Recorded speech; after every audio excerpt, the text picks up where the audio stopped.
Folks, welcome to the start of your week. I know things are crazy. I know things are sad, but let's try to get through this with a little bit of laughter today. We're going to go over some of the best pop culture stories that we have to offer with one of the best people to do it. I love having her on. I wish she was on every day, but she is here with us now. A fabulous writer, an insanely funny person, and the best, Sophie Ross. Welcome back to the show, Sophie. Hi. I just lost you for a second, so I hope we're not dealing with freaking Riverside issues again. No, it doesn't look. I mean, I'm hearing you perfectly clear, cool. And Okay, you look fingers perfectly. crossed. You. I don't know if you guys are seeing this, but she looks so camera ready right now. Were you just getting off like some kind of filming thing? No, that's why I texted you that I had to get dolled up because I looked like a garbage piece of shit today.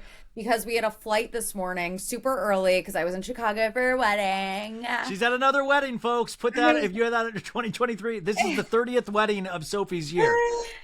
But we had an early flight and then I just kind of slept all day and I just put on makeup and got dressed because I was excited for this. You look like you're about to do some talking head in a Bravo show. That's how fancy you look right now. Wait, so there was one comment that I never forget on one of our YouTube videos and someone was like, I love how Sophie is just she's not full of fillers and Botox. She's just she doesn't care. And I was like, oh my God, I do have Botox, but whatever.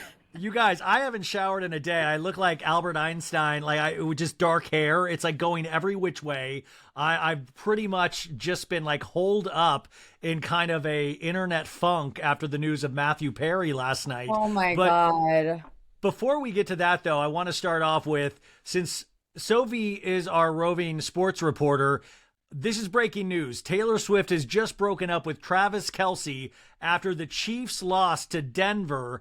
I think it was 23-9 or something. And Denver, you guys, they're assholes. They started blaring Taylor Swift music in the stadium when the Chiefs lost. Oh my God, I didn't know that. Yes, that's crazy. In the football world, that's what you call an upset because the Chiefs are by all measures way better and the Broncos are not good. Taylor Swift was not at the game today, you guys. So now it's saying that she has to be there for the Chiefs to win, and she was not there, and she is potentially causing the Chiefs to lose now. Oh my God, she's the opposite of Jessica Simpson with Tony Romo. I actually know that sports reference. No, they would always, the Cowboys, when Jessica Simpson was dating Tony Romo, would always lose every time Jessica Simpson was there. So everyone thought she was a bad luck charm. But maybe Taylor Swift is a good luck charm for the Chiefs. I mean, how do you think Taylor approaches talking to Travis after the big loss? Because she's not used to him losing. Does she hey, we all lose sometimes? Do you think how do you think she talks to him? I was trying to think of a good Taylor Swift song reference for this, and I just could not think that fast on my feet. She's Taylor only dates winners, you fucking loser. It's done. No, but that, I feel that has to be a big relationship test because he hasn't lost, I think, since they started dating.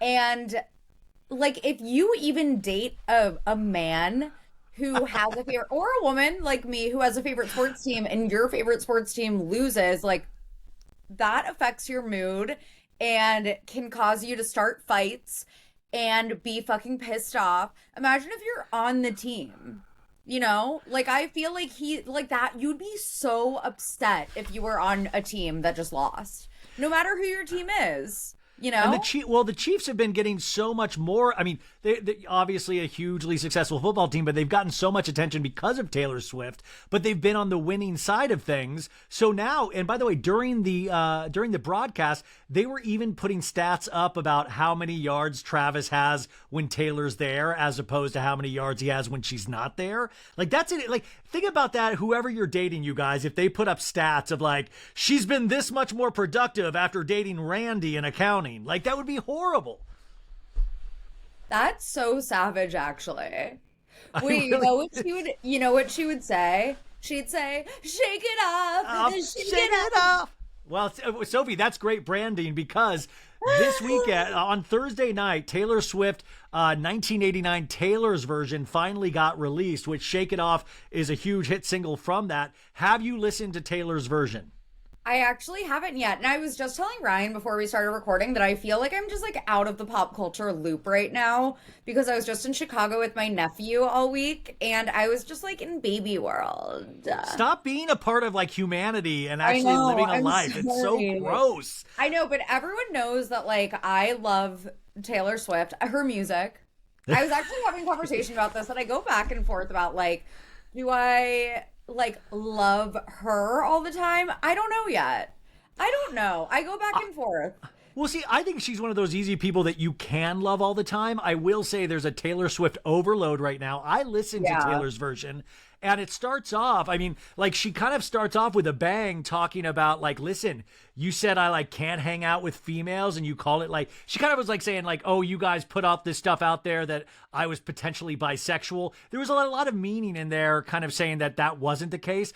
I can't have just girlfriends. There was like these meaning. I will say the re-records on certain ones, like I like the original 1989 version listening in my headphones. There's like small changes. That was like my favorite album when it first came out. That album when it came out, I think in 2014 was what like made me a Taylor Swift fan. Yeah, so I mean, it's 9 years ago that it came out, I believe, and they released it on the same day. Taylor, like, she must have, like, a journal just full of, like, meanings and secrets and, like, little puzzles because everything matches up. Like, everything's a symbol, and the Taylor Swifties... Everything's an Easter egg. Well, yes. So she's on the phone with Travis right now, and he's like, I lost, babe, and she's like...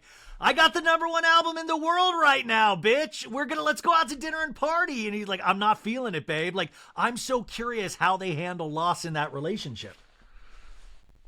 Wait, I'm looking at her discography just to come up with like the witty comeback that I couldn't come up with 5 minutes ago. Okay, like, what is it?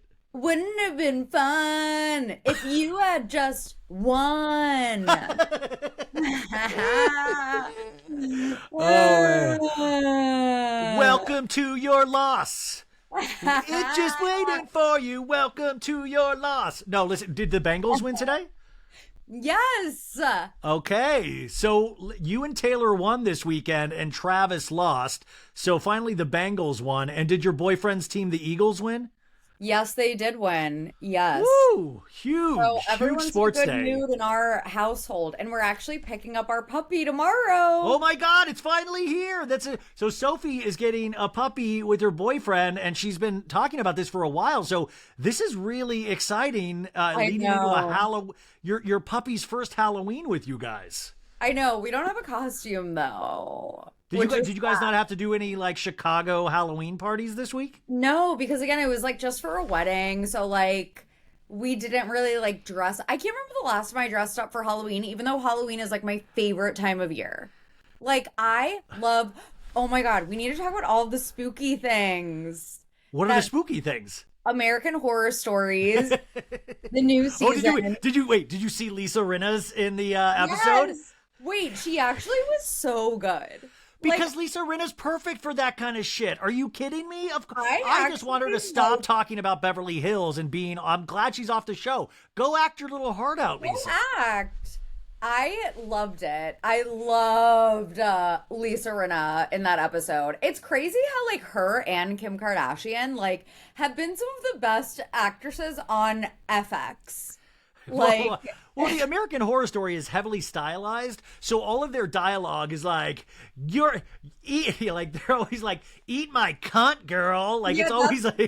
Kim's first line was like, tell him to suck my cunt. And then Lisa Rinna, in this episode, she's like a modeling agent. And she's like, honey, you're too fat. You're too fat.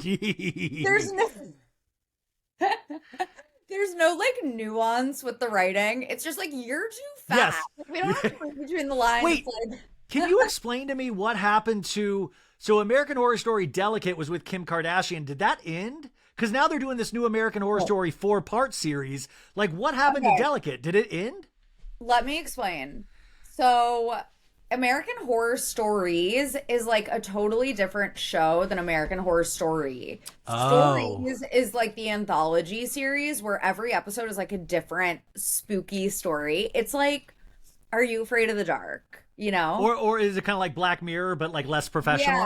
Yeah, actually. And there was one episode this season that was very Black Mirror-y. It's called Daphne, and Gwyneth Paltrow's voice is in it because I was like, they got Gwyneth Paltrow? Yeah, because she's married to Brad Falch, yeah, who did Glee. And he's Ryan Murphy's like AHS like collaborative partner. But American Horror Story is the more well-known show that's just one, story for the whole season. So this past season, Delicate, with Emma Roberts and Kim Kardashian, which started out strong and then like nothing happened and they only had 5 episodes, and then they were like, okay, this is like the halfway point of the season. The rest of the season is coming at some point. And I think it was because of the writers or actors strike. I know that they broke the strike at some point, like crossed the picket lines to film this, because I remember Kim getting like heat for that. But I don't know. I don't know when the second half is coming out, and nothing happened in those 5 episodes besides Kim acting her ass off. Nothing else happened. Nobody wants to work anymore. I'm up here working, you guys. Nobody wants to work and put in the work anymore. But by the way, on the Kardashians on Hulu, this next week's episode, they actually bring up American Horror Story finally. So it's going to be really interesting because Kim lets us know every week how busy she is just doing greatness. And now she's adding American Horror Story to the plate. But it's really interesting because you're not supposed to promote these shows during the Actors and Writers Guild strike. So I'm curious. It's a really kind of weird way to be able to promote the show without promoting the show when you actually put it as a storyline on a reality show. It kind of is like a cheat code in a sense. I know, that actually is interesting. I hadn't thought about that. But also, speaking of like, Are You Afraid of the Dark and like spooky shows, the Goosebumps reboot, you guys, on Hulu with Justin Long is so good. R.L. Stine, right? Yes. We're obsessed with it. There were like 2 separate like couples at this wedding weekend that are like, wait, are you guys watching the new Goosebumps? Like, it was like a talking point amongst like adults. Adult couples. Adults. Hey friends, are you guys into Goosebumps? I got so excited because I felt really alone. Like, it was really lonely feeling like I was the only one that cared about the Goosebumps reboot with Justin Long on Hulu. Oh my God. Fridays at 8 p.m. Central. Oh, well, speaking of Goosebumps related, there's a new movie out called Fab Nights at Freddy's. It's on Peacock, but it was released in theaters, and it's Blumhouse, the company that did Megan, that movie from last year. But it made $73 million at the box office this weekend, and it's supposed to be in the kind of realm of Goosebumps. It's not like scary for adults. It's more kind of tween scary. Oh my God, God, it made so much money. So badly. Yeah. It's on Peacock. It's with what's his name? Josh Hutcherson from Hunger Games. I love I'm just like, it's with what's his name? And you're like, Josh Hutcherson. That's why this works. So Josh Hutcherson, and it's basically like he's like a night security guard at like a Chuck E. Cheese's type place, but the animatronic things like come alive and like murder you. I love shit like that, man. I know. I'm so excited to watch it later. There was a pizza place when I grew up in Kansas called Showbiz Pizza, and I believe they had those like the bears that would sing. And as a kid, you were like, "Holy shit! I've never seen technology like this." You were just blown away because it was before the internet, so anything blew you away back then. They're like, "Welcome to Duloc, such a perfect town." Do you know what that's from? I don't, but I'm guessing Goosebumps? No, it's from Shrek. Oh. Do you remember? Yeah. And by the way, I know people out there are like, it was from Shrek, you idiot. Wait, do you already have a Halloween costume for your dog? Are you gonna like immediately go into dressing your dog? We don't like have a costume. Like, we're really like, we haven't even been thinking about Halloween in terms of like the dog. Like, I'm always thinking about Halloween just with my watch normally list. Yeah, like all the time. But like, no, we don't have a costume for the dog, which like isn't very fun. I know. In New York, do you Do you get candy? Like, do people come and knock on your apartment door? Like, how does it work? It depends on the building. Like some buildings do. If you live in like a residential building that has like a lot of families, I feel like that's not really our building. I feel like our building is more like just like young. So I don't know. And but growing up in Ohio, Sophie, you did the whole like trick or treating around the neighborhood, right? Duh. Did you ever steal candy? Like if they left it out, did you ever steal candy or were you always good? I take more than one. Sometimes two. Oh wow! I was watching TikTok videos of like the Ring doorbell where kids were like dumping the whole thing into their bags, and like the parents were like chasing the kids. Great TikToks. Oh my God! No, but yeah, we'd go around and we used pillowcases as our like bags. Then we'd come home and we'd like pour out all the candy and like sort it, and we'd be allowed to eat some of it that night, but the rest we'd have to just like save. Did your dad do that thing of like, I gotta taste this to see if it's poisonous, and he would always take too much? It's not poisoned. Oh, I hated that so much. I know.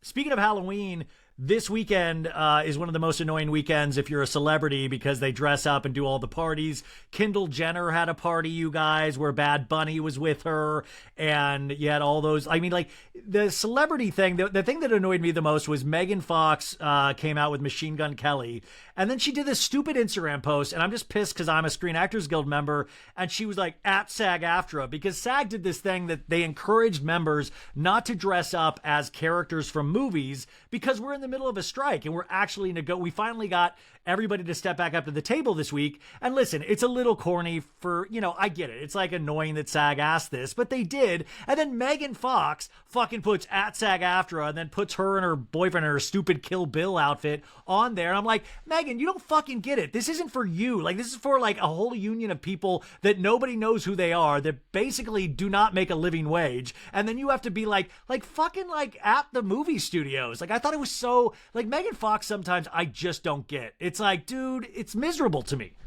She's so annoying. But it is. It's annoying to me. Like, why do that? Like, you're in this is the Writers Guild all stuck together. Like SAG, us actors, like, we're not great at fully sticking together because we're actors. We're like all narcissists. Yeah.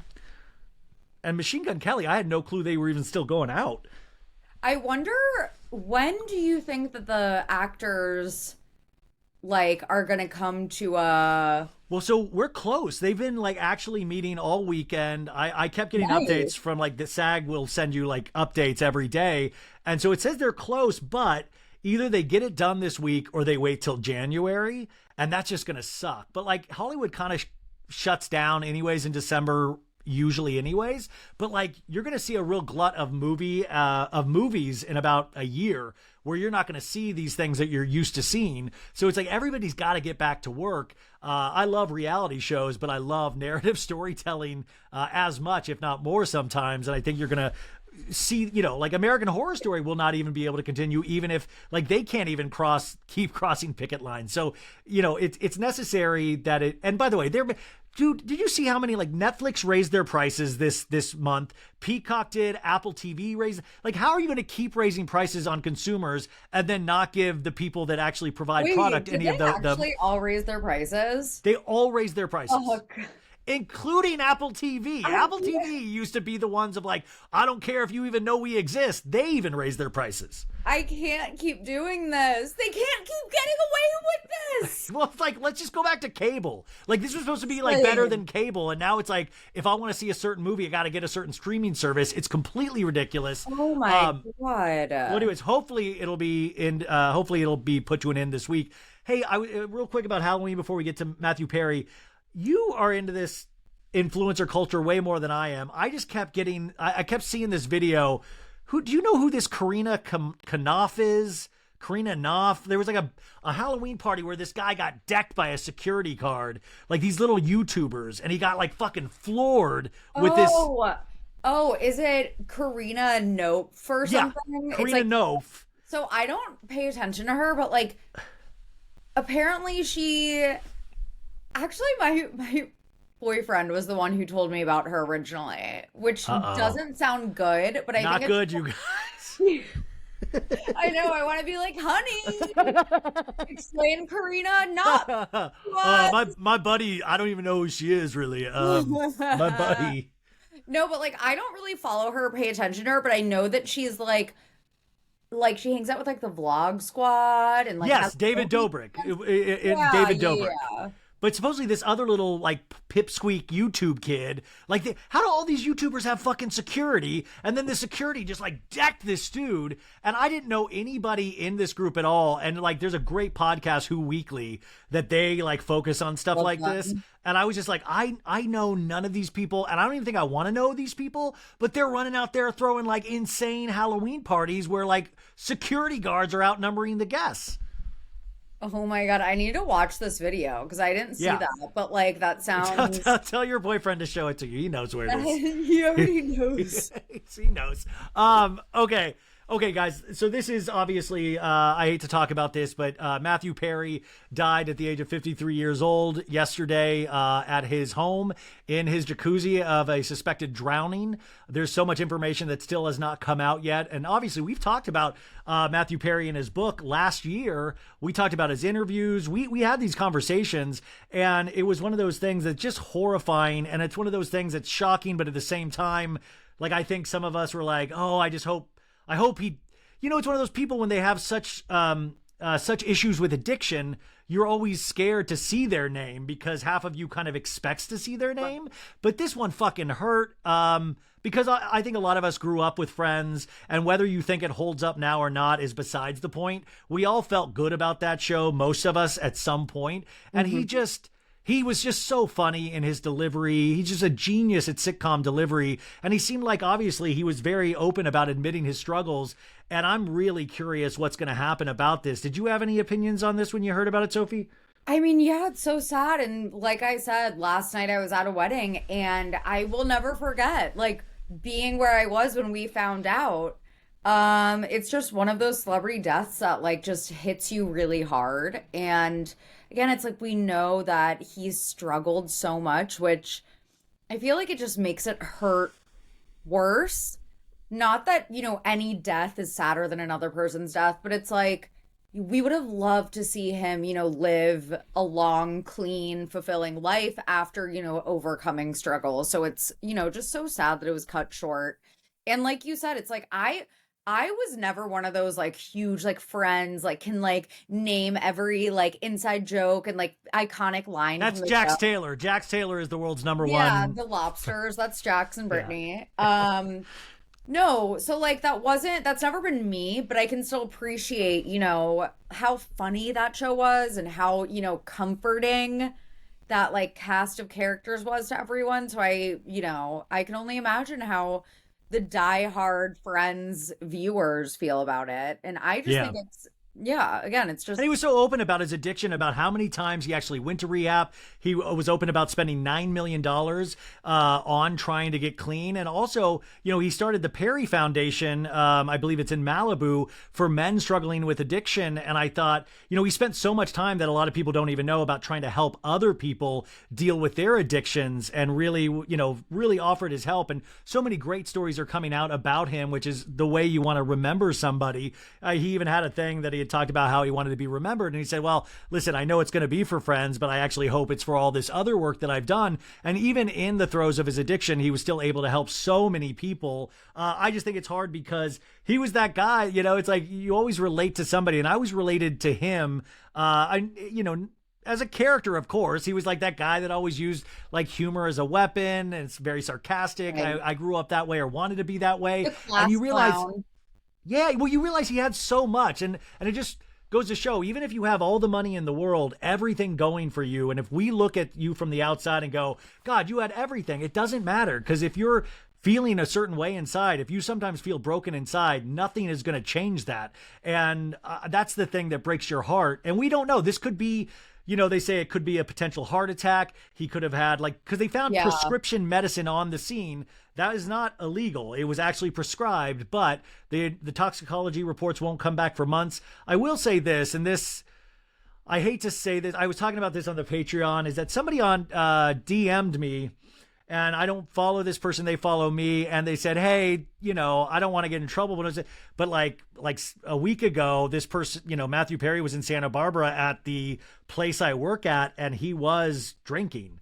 And we were all kind of concerned about that. But listen, I can't prove that. I don't want to believe that. I hesitate to even say that. But I want to say that, like, these are lifelong things that you have to struggle with. Anybody that has somebody in, you know, the throes of addiction or in addiction yourselves, you know that, and how easy it is to slip up with those things. But I don't know. And also the amount he put his body through, I mean, you know, that's a lot. So it could have been natural, and his body just gave up at a certain point in a hot tub, you know? And that's what I've been seeing a lot of. Again, it's like, I feel like there aren't a ton of details yet, but a lot of, I guess, preliminary speculation is saying potentially cardiac arrest. So who knows? We have to wait for more details to come out. But in any case, yeah, you're right. Like, and I know that there are like vaccine anti-vax truthers that are trying. Oh God, like, I hated seeing that. It's so frustrating. It's like, it's not crazy to think that someone who was an addict for years and years and years and years, you know, could go into cardiac arrest in middle age. Like, his body had been through a lot. So we don't know, but I guarantee it wasn't vaccine related. We know that at least. But I fucking hate like New York. Like, I love Page Six and the New York Post so much, but at the same time, sometimes it's just ghoulish. Like, they were like, last photos of Matthew Perry a week ago, and it's like, yeah, he didn't look great. Like, I mean, like, I just hate. Oh God. You know, there's a certain vanity too that everybody naturally has, and it's just so hard when you then publish these like photos that don't look great. I don't mean it doesn't look great in terms of addiction. Just like, you know, it's like, I'm overweight. He was a little like over, like, and you just know those photos. He wouldn't want to be seen that way, you know? Right. Like, have some respect. We don't do that. We just don't have respect anymore. Anyways, so that, of course, our hearts go out, and I think it's going to be hard to watch. None of the Friends' actual castmates have actually spoken publicly about this, so no statements from Jennifer Aniston, Lisa Kudrow, Courtney Cox, David Schwimmer, or Matt LeBlanc. And they've always been a team, and they've helped Matthew Perry a lot, but I think that's on purpose, that they are probably going to release a statement together before you see any individual statements, but we will see. But that's going to hurt to see those as well, because these people, like you guys pop culture lovers out there, we've grown up with these people in a lot of ways, so each one of those is going to kind of hurt to read their own personal stories and statements. It's so sad. It's just such a bummer. Well, okay, so now this is a little sad, but a little good too, is that Britney Spears' book came out this past week, and it has been like, according to Britney, it's like the #1 best-selling celebrity memoir of all time, which I actually kind of believe. And, no, I think it's true. I think it's like, that's genuinely true. Well, I thought it was Jada Pinkett Smith is #1, Britney #2.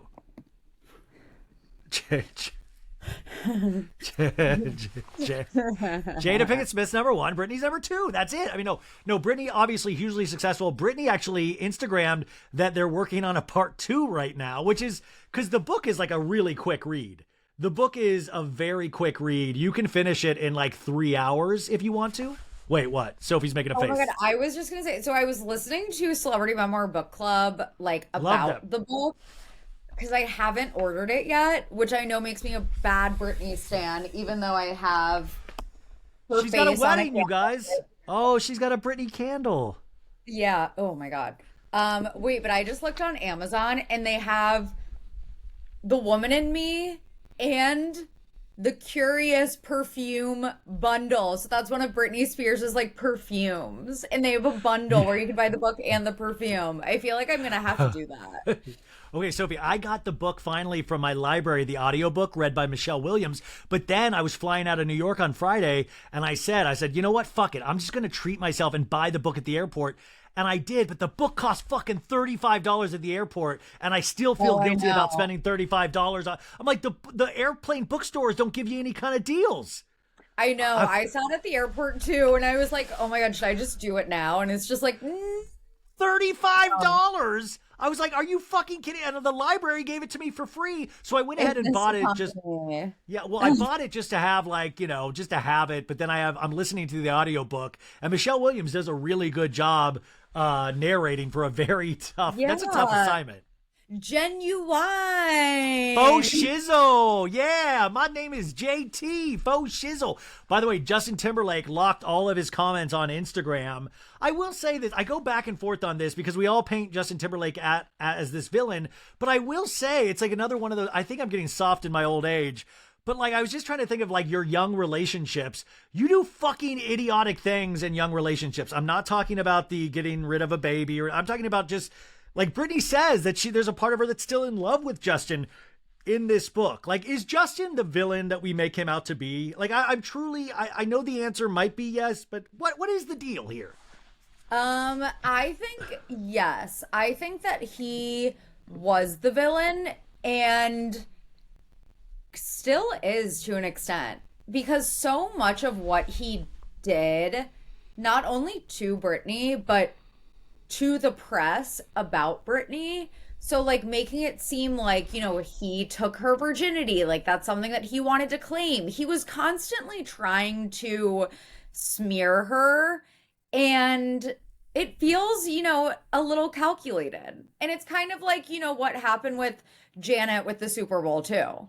It's like, how many women's successful, talented women, their careers kind of, you know, hampered by encountering Justin Timberlake. He never had Janet's back. He's never, you know, had Brittany's back over the years. So yeah, fuck Justin Timberlake. Well, also, I told you about he was in the movie Reptile on Netflix, which I watched. Yes, you loved Reptile. You loved Reptile. Good. He wasn't good, so. Okay, well, really, really bad month for Justin when it was supposed to be a good month with the Trolls movie and the NSYNC. Lance Bass, you guys, went on record to say, hey, Brittany wants us all to forgive, so we should hold a little forgiveness in our heart for JT. And so that was from Lance Bass, one of his NSYNC compatriots. So Lance wants us to forgive Justin, to have a softer side for Justin. I'm curious if Justin will be forced to go on some sort of record about this, because how do you answer to a book about 20 years ago? Like, how do you answer to be like, yes, I did try to, which by the way, Brittany in the book says she didn't lose her virginity to Justin. She lost it with her brother's friend. But like, yeah, when she was 14. Yeah, I just got to that part. Yeah, and again, it's like I haven't read it yet, but I was just listening to Celebrity Memoir Book Club, which basically summarizes celebrity memoirs, which I'm going to read The Woman in Me either way. I just like wanted to know, you know, just the main talking points. And yeah, so like that's also crazy that like she was like portrayed as some like innocent, pure virgin. Like, that was such a big part of her come up, which is disgusting to think about, but it was the late 90s. Like, that's how people talked about women in the late 90s. It was like, oh, she's a virgin. Oh Delicious. My God. I remember the Rolling Stone cover that she talks about where it was like her with the phone, and it kind of talks about that virginity aspect of Brittany that I don't think the women were necessarily fans of her for, but a lot of the men were like kind of primed over that young sexuality that she wasn't exuding, but others were trying to make her exude for her. And that really does. I mean, you think about somebody's mental health, you know, even like reading all of the things I've read about this book and now starting to read the book myself, you know, all this shit really does, like, your minds can only take so much. Like, we day to day, we have such mental health issues, but imagine being that in the public eye and everything that you've done sexually, musically, anything is like with a fine, like, tooth comb. Like, I don't see, like, I just get worried that Brittany, like, how Brittany obviously has really intense mental health issues and always will. Understandably. Yeah, understandably. I just curious. I think at the end of the day, I'm like, what is her real day-to-day life? Like, she does talk about the conservatorship a lot in this, but what is her real day-to-day life, and is she okay right now? I hope so. Like, she was done wrong by so many people. All of the people that were supposed to love her and protect her fucked her over. They all took fucking money. All hands out. Yeah, every single person in her life. And, like, it's so clear that she is so, like, full of love still and forgiveness, and like that's not like an easy, you know, that's like so commendable for someone who's been through so much. Like, she's still like, she writes about, you know, forgiving her family and those types of things, and I don't know. It just she wants the family life that her family has never been able to provide for her. Right. And I think, and I haven't gotten to this point either on the podcast that I was listening to or the book, clearly, because I haven't even bought it yet. But apparently she mentions, you know, the reason why she like dances on Instagram. And it's because she never got to fucking do that shit. She's allowed to do whatever she wants. Like, that's why, like, please, like, spare me from your, like, faux concern when Brittany is dancing on Instagram and acting weird. Let her. She's been through so much shit.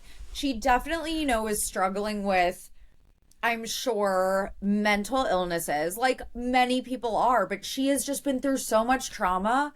Let her do whatever the fuck she wants. As long as she's not harming herself or anyone else, who cares? Well, I mean, the thing I would never forgive, which they talk about, is her dad made fucking way more money off her during the Blackout album than she did. Like, her dad made more money than, like, Brittany did at certain periods of her life. She had to pay a conservator like that took like what $500,000 at least a year, like, and she didn't even want it. She wasn't even able to sign off on money issues about her own money. This fucking Lou Pearlman and these Lou Taylor and the people that like ran like what is it, Blackstone or BlackRock? Lou, why are they always... Wait, you don't want to, guys. No offense if you're a Lou, but like, let's just not name your kids Lou in the future. It's just not a good name.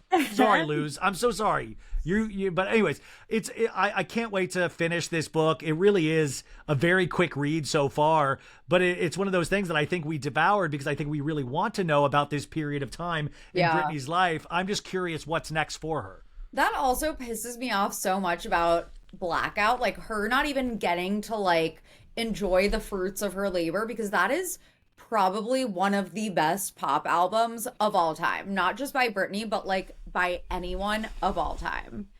Like, am I one of the only people that love Circus? I love Circus also. I think Circus and Blackout are probably just my favorite Brittany albums in general. I think Circus is such a great pop album. Like, I just think it's so good. It is. They're both great, but I think that Blackout is on another level.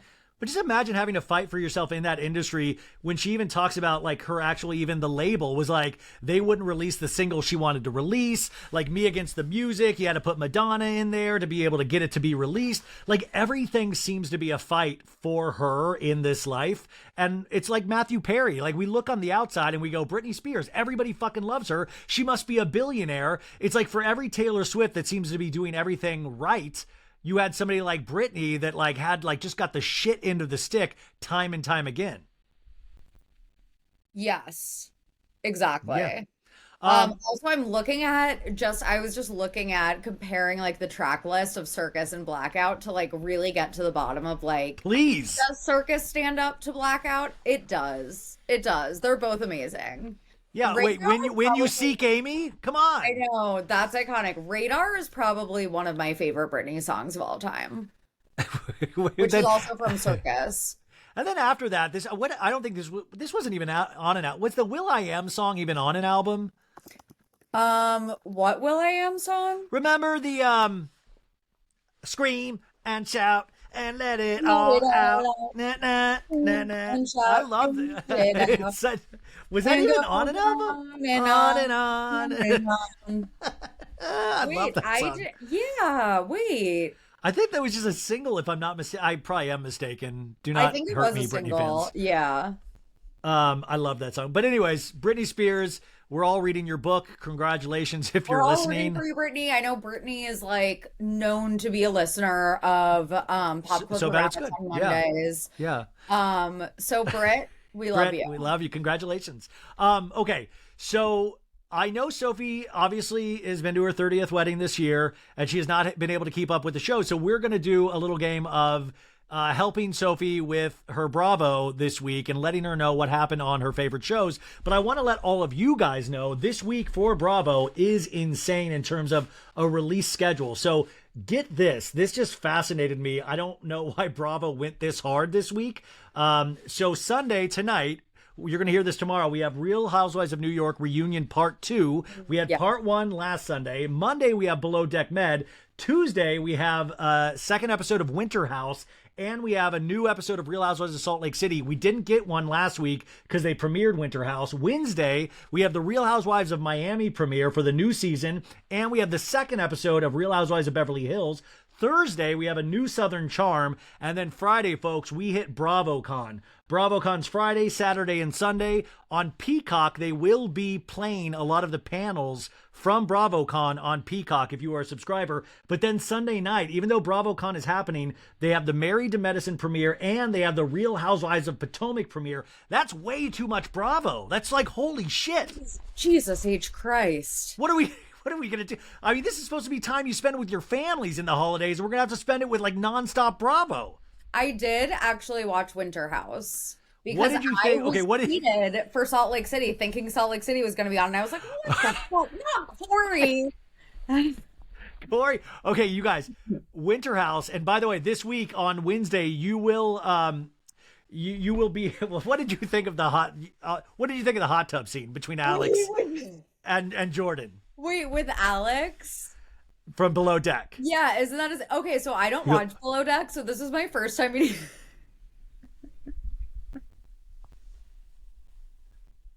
Sorry, you can't see this, but I'm just moving. I'm moving slowly towards the camera because he did. It seemed like he was in like they like slowed it down, but he was like moving towards Jordan in the jacuzzi to try. He's like, "You're so hot," and he like slowly moved her like the slowest you ever have seen somebody move, and then Jordan just moved her head to the left. She's like. By the way, I talked to Jordan on. I interviewed Jordan on Thursday. You guys are going to hear that on Wednesday, and we talk all about that moment. But wasn't that an insane moment? That was so good. First of all, that moment, which by the way, I thought she was like into it because she waited until the last moment to be like, nope. I was like, what? Well, Jordan said, she was like, listen, I didn't even know where the camera was. And then I saw the camera guy, she says, and she was like, but also I have a feeling I have a feeling like, like in the hot tub, he was like, you're so hot. And like, Jordan hears that probably 30 times a day. Yeah, like that's nothing for Jordan. He was like, you're torturing me over here. And then also when he hit on Danielle and he was like, you're trouble. It's like, okay, flirt like a married 45-year-old challenge. Like she was like, dude, pick a lane. Like pick one girl at a time to hit on. Yeah. She's like, you hit on Jordan in the jacuzzi. He's like, did I? Okay, I'm sorry. Okay. Well, and by the way, in the preview, you see that they end up hooking up, him and Danielle. Oh, God, that's so troubling. Oh, so another thing from Winter House that I thought was interesting, speaking of Danielle, and I tweeted this too, was that she admitted that, like, she would want to get back together with Robert, but he made it clear that that would never happen. So it sounds like we're finally getting some clarity, and it sounds like Robert broke up with Danielle. Yeah, she does say that in the first episode, and it really, she said, like, I was open to it, and he made it very clear immediately when I went to Aspen that we are done. We are, like, kind of apart, and, man, Danielle, you kind of feel bad for her in those situations, but it was so sad. Well, but then did you hear they had the Winter House party in New York, like the premiere party, and Carl Radke was there, and then Lindsay showed up, and so they were. I did hear that. Yeah, but then also you'll hear it in the interview. But Jordan said, "Listen, they were adults. Nothing like She's like, I swear to God, it wasn't as dramatic as like Page Six tried to make it. They handled it like professionals. But I also thought that was like ripping the Band-Aid off before they had to do the Summer House panel at BravoCon. So it's probably good that they were in the same room. That's true. I did see a picture of Carl where he looks, and this was from the premiere party, he looks gaunt.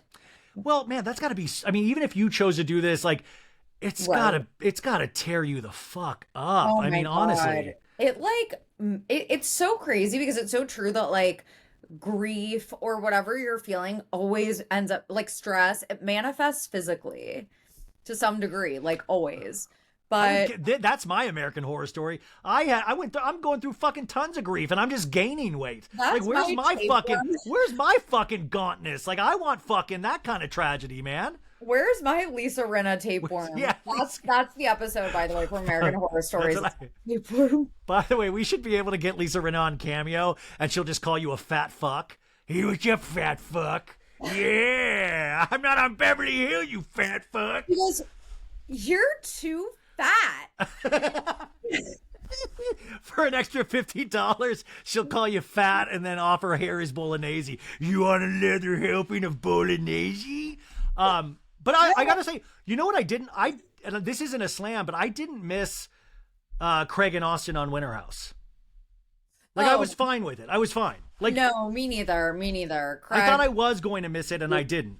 No, I feel like I'm excited for this cast because it actually does feel like a Big Brother, like, you know, all of these like single people thrown in a house. It's like, I don't freaking care. And I know there's always Kyle and Amanda. They're kind of like the anchors, but it's like, I don't want to watch, you know, the couples. I don't want to watch couples. I want to watch Alex.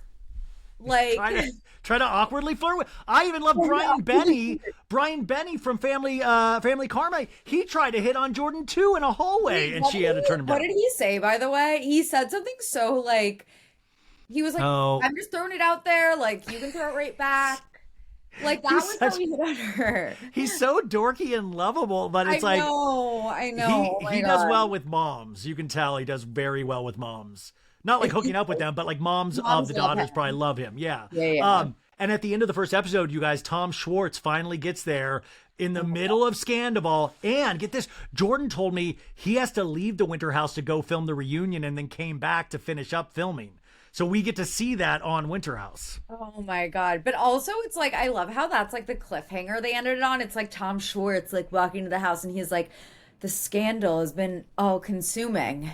It's blown up. Like, I don't remember exactly what he was saying, but it's like, oh, we have to fucking talk about Scandival again.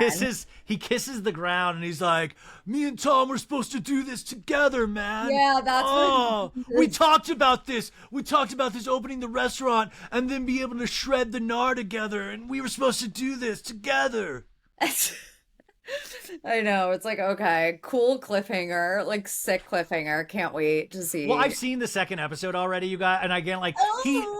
No, I don't mean listen, I don't. I'm just saying because I had to interview Jordan, so I saw the second episode, and I will say that Tom, like, it's like Sandoval, like they're only mad at him for like a second. Like, once you get in somebody's face, like, everybody forgives pretty easily when you're in like the same room with them, and then like. From the previews, we even see that he kind of like has a thing with Katie Floody from Below Deck, and he hooks up with her allegedly from what we see in the preview. Schwartz does. I'm sorry, Schwartz. Right. Okay, yeah. Oh, did you see on Tom Sandoval's podcast this week? He had Dr. Drew, and Dr. Drew made him take a test, and it said he wasn't a narcissist. I don't even think this Dr. Drew's a real doctor, by the way. He's not. Also, like, what if the test had been like, you are a narcissist? Like, would he have released the episode? Yeah, get the fuck out of here, Dr. Drew, dude. I fucking hate a celebrity re-app, dude. You suck. Wait, was Dr. Drew on season 1 of Special Forces? Yes, he was. He was. Yeah. So maybe that's like a brother. They're protecting like the Brotherhood of Special Forces, and they won't rat on each other. He's like, I'm going to tell the people that you're not a narcissist when obviously you are a narcissist. And the only thing Dr. Drew did say, he said, well, it says you scored pretty high on vanity. And he goes, I can see by your painted nails that might, like, I like Dr. Drew acting like he doesn't know anything about, I like these people like Howie Mandel and Dr. Drew that have no, like, it's like, watch the fucking show and then tell me if he's a narcissist or not. Like, these little tests I don't buy at all. Wait, so Dr. Drew had never even seen the show. He was like coming in like blind. Coming in cold. And then Schwartz is there too in the episode. There's a great Instagram account. I think it's called Vanderpod Recaps, I believe. And she's great. But if you guys want to like cliff notes on Vanderpump Podcast, she's a great account to go to. So it's like real quick information, and she listens to usually any kind of thing that Vanderpump is talked about. So it's a great place on top of Reddit. But I thought that was pretty funny. And also, so BravoCon is this week, Sophie. So I'm really scared for next weekend because it's gonna be insane. Like, God, I'm gonna see Sandoval in person for the first time since this broke. Like, what do I say to Sandoval? I'm excited for you. No, I'm scared. What do I say to Sandoval? And by the way, oh God, get this. Guess who unfollowed me this week? Sandoval? Sandoval hasn't. No, Tamra Judge. Yeah. Yeah. Wait, were you posting shit about her after the You know what? I reunion? wasn't, but I will say I've been very vocal on, like, I think it was even Jeff Lewis where I said, but also I compliment her saying she's a great housewife. I just don't see why anyone would trust her or tell her anything because she's just going to say it. Like, I did say that. And by the way, and I also went very hard on Freddie Mellencamp on the Real Housewives of Beverly Hills recap on Friday because she was on Watch What Happens Live. And I just said, I said, listen, with Freddie Mellencamp, like, listen, she's got a very successful podcast with Tamra. You know, sometimes she goes on like Watch What Happens Live and you sense that she really wants to come back to the show. And I just don't think that's her. I don't think that's going to be her. I don't think that's her journey. I don't think it's her journey. And it's okay. It's okay. It's not. But you have a successful podcast. It's huge. What does Freddie have on Andy Cohen? Like, why is it like the John Mellencamp thing? Like, why is she always? Well, I think Kyle helped get her there, and I think, well, I mean, we've talked about, but I just like you didn't watch what happened because Sophie still hasn't seen Beverly Hills, and oh my god, I can't wait for her to see it. I'm sorry, guys. I'm like so behind because of this. So afterwards, what Kyle was on, and I believe Kyle probably had Freddie come on with her, but there was this segment where Freddie gave her Bravo hot takes, and like the audience, it was just like crickets, and Andy's face even was like, oh, okay, like kind of like, he just kind of seemed like he wasn't really enthused. Was she like trying to be funny? I think it was a mixture of thinking it was funny and it just didn't land. Like she said, oh, well, Sutton's got a bottle. Like, I wouldn't trust Sutton about anything. She's got a bottle of vodka in her purse, which, by the way, rock on. At least she's not fucking driving her own car, you know? That's all. Yeah. And it's just like, that's just like a fucked up thing to say. Yeah. Well, anyways, it blows up on this episode. You finally get to see the dissolution of the relationship between Mauricio and Kyle, and then the last scene, Sophie, he's calling her Love Bean all the time. He's like, Love Bean, why are you getting all these tattoos, Love Bean? Like, he has 5 tattoos, and she's like, I'm gonna get more if I want to, Dad. Like, she didn't say Dad, but it was like that rebellious youth. He's like, come on, Love Bean, it's enough. No, it's not enough, Dad. I'll say when it's enough. Which I was like, oh my god, are we gonna get Kyle a fucking face tattoo? She's gonna look like Post Malone by the end of the season because she's like, I'm being me, and if you can't handle it, that's your issue. There's so many excited. Oh, well, there's so many little pieces upon retrospect that make this episode so good, but you won't realize it while you're watching it. But like, they go to a spiritual healer named Eagle Woman, and everybody like kind of just like accepts that, and it's cool. She's like an Eagle Woman. Yeah, and PK's like, Eagle Woman, well, these ladies Eagle Woman are going to be very tough to talk to. Wait, and then they have issues with their marriage. All those rumors started coming out on Thursday. Is that true that PK and Dorit are like donezo? I don't think they're donezo. I actually think they have a better chance than Mauricio and Kyle at this point. But they released a statement to people because on Thursday, everybody kept posting this one article saying that they were separated. He was staying at a hotel. They said they're going through a rough time, but they are not separated nor they're getting a divorce. But who knows? But I mean, who knows? I just think that Mauricio and Kyle definitely got some. I don't think they're going to get back together. And also, Mauricio was caught holding hands with his Dancing with the Stars castmates. And then he did this kind of like video after Kyle talked about it on Watch What Happens Live. He did a video going like, the dancers in the background. He's like, hey, I just wanted to clear up the speculation about me and the partner with, and by the way, this is not a good Mauricio. I love your Mauricio impression. Love Bean, why you get so many tattoos? Love you. It's so bad. He's like, hey, you know, you're very close when you're dancing 8 hours a day with somebody and you're like holding, and the dancer lady's like, yay, that's what it is. It's not that we're not in a relationship at all. But it went on like 3 minutes too long. And I was like, wow, like, why did he feel the need? Like, he's like the head of the agency. You don't need to be doing these videos, Mauricio. Oh my god, I was just watching it like with the sound off because I was like in public or something. Oh, you got to turn the sound on. I know, I need to listen to the sound on. What is his partner? Like, what is that accent that you just did? I think it's Australian. I don't do accents. Hey, I'm black. I'm black from Vanderpump Rules. I'm a little Irishman. I'm also a dancing partner of Mauricio. He's like face. Oh my god. But by the way, wait, but Sophie, for real though, why would they be holding hands? He's like, well, we were going to sushi, and that's, we dance with each other a lot, so you're just very friendly and supportive. Like, do you hold hands like that? The reason I was watching it without sound on, I was like, whatever, I was doing something, but I saw a tweet that said, the way she's looking at him, like, oh, they're fucking. So I was just reading, like, the body language, and they're fucking. But like, he just has that kind of raw, magnetic, pothead sensuality about himself that anybody wants to hook up with him that comes in his path. He does. I mean, he is irresistible. And then Sutton's big storyline. Sutton, you guys, Sutton bought a horse over the break. His name is Santos. Which is he goes, I was shopping online and I saw Santos looking at me with those big old horse eyes. And so she must have bought this horse online, and her tagline is like, I don't care what's going on, I bought a horse. Like, it's so ridiculous. It's so ridiculous. Like, Sutton it's one of my favorite. It's so bizarre. Like, it's like, what? Like, her storyline is she bought a horse, and then she eats a lunch with her friend Jennifer Tilly, the actor, at the Sutton store. And I'm like, is this an operational store? Like, you can't fucking eat in the middle of Old Navy. Like, she's like, during the day, like, the store's supposed to be open, and she's fucking eating a dinner on China. Oh my God, I'm so excited to watch. I bought a horse. I bought a horse. And you'll see it. And Erica Jane, oh my God. Okay, last thing. Erica Jane, she goes to a therapist. She's like, how do you feel things for other people? I want to be a good friend. How do you feel? And she's like, well, Erica, that's called empathy. Oh, empathy. What's that all about? I've never heard that one before. Like, she's like literally teaching Erica how to feel. And she's like, it's like a serious scene where Erica's like, how do you feel for other people? And isn't she's on hormones that have made her lose weight? Yeah, but Dorit's like, you mean Ozempic? Like, immediately calls her out. Oh my God, stan Dorit. Okay, finally, you haven't watched Southern Charm then, have you?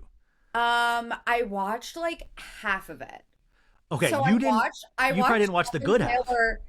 Okay, so it was only good in the first half. No, it was great in the last half. When at the dinner, the good half. Okay, yeah. So they all go to this JT's little like Airbnb party house he's been building. Mommy, and she's they do this dinner, and like, first off, I'm not coming down on Taylor, but why ever would you send a fucking nude to Whitney of all people? And she acts like it's like it is normal to send nudes, but she's like, what? Like, I like my body and I'm young. Who cares? She's like God's not mad at me. He made this body. Yeah. She's like, Jesus liked it. No, but it's like, and it said "come one, come all" on the text to Whitney. Right? Like, what? Like, that's weird because you usually send it's normal to send nudes, but you usually send them with the intention of like, oh, sexual, like. But to Whitney? No. To Whitney? How do you explain? So they never fucking, like, they leave so many questions of, like... Yeah, they need to dive into that. But how did you get into a situation where you even thought to send Whitney? She was like, well, listen, I went through a horrible breakup. I was so, like, just, like, blindsided, da-da-da. But, like, how does it even... And all these guys, all the men at the table at the end scene, they're all kind of looking down because Austin can't say shit because he's caused so much of these issues. Shep can't say shit. Craig literally blindfolds himself with a napkin because he's like, oh shit, this is crazy. I gotta tell you, I know you, I love Craig. He's so messy and he's so like how I would be in those scenes. Yes, on Southern Charm. I feel like on Winter House and Summer House, when the cameras are rolling too much, he can't put on the facade that he puts on. But like, something to think about. No, you're right. But this Whitney though, went and showed all the guys the nude. Like when he's like, he showed his mom. He showed me. He's like, Mom, look what I got, Mom. Check this out. Mommy. No, the curtains match the drape, Mom. Check. The Watch What Crappens Whitney impression. By the way, your sister DM'd me because she listened to me on Crappens with Ronnie. And she was like, Shay. And I was like, oh my God. I said, Amanda even listens to Crappens? Jeez. Yeah. Oh my God. Me and Amanda always, that's my sister. We always are, the Southern Charm recaps are our favorite on Watch What Crappens because they're so, well, the impressions. I was originally supposed to do the Southern Charm recap, and then it was like, then it turned out to be the episode that Olivia's brother died, and you had that scene with Michael, the old butler, which was sad, and then Shep and his dog, and Ronnie was like, listen, let's just do a Bravo roundtable, because this is not, we can't really, there's not tons to like go off on here, but I will say I talked Ronnie into going to BravoCon, so he will be at BravoCon this next week, so Ronnie's I'm really excited about that. Ben, but oh my God, I'm so jealous. I know, but anyway, sorry, but anyways, these guys, they're all at the table looking down because they cause most of these fucking issues for women. And then we come out like, listen, I don't understand why Taylor sent a nude, but I will say it's wild that like we're coming down on her so hard. And like Madison kills it in this episode, but Madison's coming up against Taylor. But I will say it's like the men, like look at the fucking men in this table. Like, you know, out Muppet Mouth, Madison, like, you know, these men are creating it. And we're coming down on Taylor, who is just like, she's lost in this whirlwind of, I don't know. I mean, I don't condone sending nudes to Whitney ever. Because also, he's a producer on the show. Is he like, hey, babe, show me your show. Let me see what you're working with, Taylor. Like, you don't think Taylor just sent that blind? Want to be able to narrate next season? Yeah.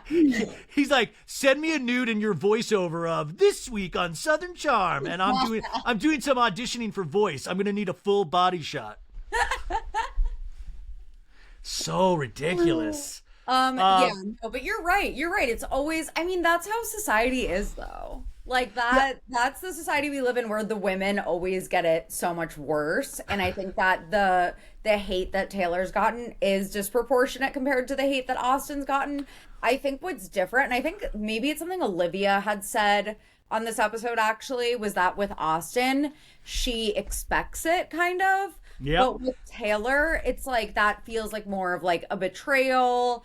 And I think that that's probably part of it too, is that, you know, you thought you knew Taylor. Like, we thought we knew her kind of. It's exactly. Like, she was like little Miss Goody Two-Shoes that always spouted Bible passages and all of this stuff. And we thought, but at the same time, you got to leave room for people to like go, I don't know. It's like, you're going to change in life. You have to leave room for growth. And you also need to make sure that, you know, you have an equal amount of anger and wrath for a man that you would for a woman. See, us men, we get by on you guys expecting dick from us. Like nothing. Exactly. Like we get by because you know how fucked up we are. So we get by because you realize, I mean, it's wild. But on Southern Charm, they're having such a great season. It's so wild to watch. And then this JT, you guys, the mommy, he's like, in a talking head, he's like, man, if I was Shep, I don't know how Shep left that.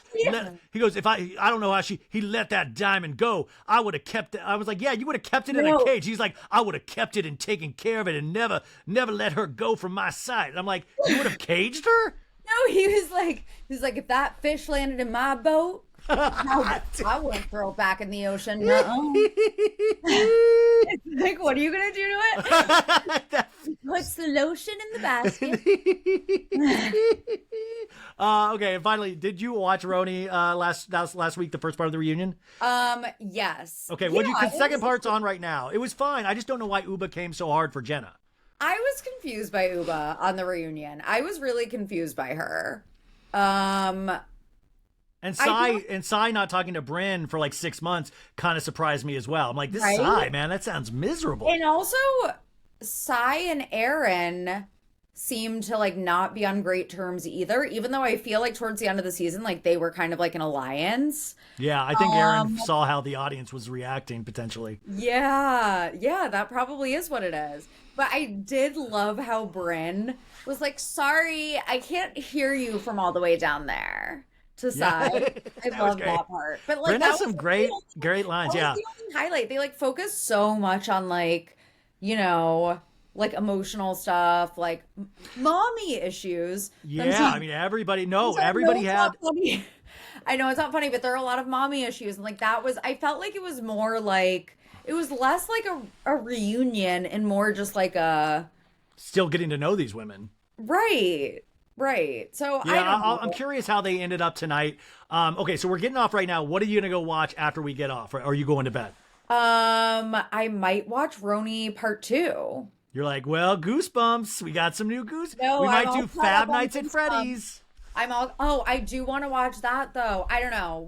It's gonna be a game. And you got to watch Southern Charm. You got to watch Beverly Hills. You got shit to catch up on. I know. You got to even tweet about this stuff. Come on. I know. I need to live tweet from the past. Okay. Well, wish me luck in BravoCon next week, Sophie. Have the best time. Oh wait, I'm so jealous. Dude, I wish you were there so bad.